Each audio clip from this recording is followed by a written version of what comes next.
সারা দেশে প্রত্যেকটা জায়গায় তারা ভ্যানগার্ড হিসেবে ব্যবহার করছে। তারা প্রত্যেকটা সন্ত্রাসীকে প্রশ্রয় দিয়ে সারা দেশে খুনের রক্তে রঞ্জিত করে দিয়েছে। প্রিয় বন্ধুগণ, আমরা জুলাইয়ের পরে এখন যে বাংলাদেশ চলছে, এই বাংলাদেশ আমরা দেখতে চাই নাই। আমরা কি এই বাংলাদেশ দেখতে চেয়েছি? এই খুনের বাংলাদেশ দেখতে চেয়েছি? পাথর মেরে খুন প্রকাশ্যে ঢাকা শহরের ভিতরে বাংলাদেশের ইতিহাসে কি আর দ্বিতীয়বার ঘটেছে কখনো? এই পাথর মেরে খুন করার মতো ধৃষ্টতা বিএনপির সন্ত্রাসীরা আমাদের সামনে দেখিয়েছে।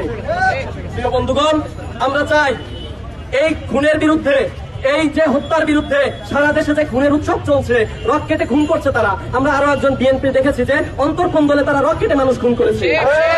পাথর মেরে খুন করা, রকেটে খুন করা, ধর্ষণ করে নদীতে ফেলে দেওয়া, এই ধরনের নৃশংসতা আমরা এর পূর্বে কখনোই দেখি নাই। আমরা আর সামনে এই দৃশ্য দেখতে চাই না। তারেক রহমানের প্রতি আহ্বান, আপনি আপনার দলকে নিয়ন্ত্রণ করুন। যদি নিয়ন্ত্রণ করতে না পারেন, আওয়ামী লীগ যেভাবে পালিয়েছে দিল্লিতে, আপনাদের পালানোর জায়গা নাই। আপনাদের পালানোর জায়গা নাই। দিল্লিও আপনাদের জায়গা দিবে না। লন্ডনে আপনি আছেন, কিন্তু বাংলাদেশ আপনি মানুষ দিয়ে খুন করাচ্ছেন, কোনো প্রতিক্রিয়া নাই। এভাবে আর চলতে পারে না।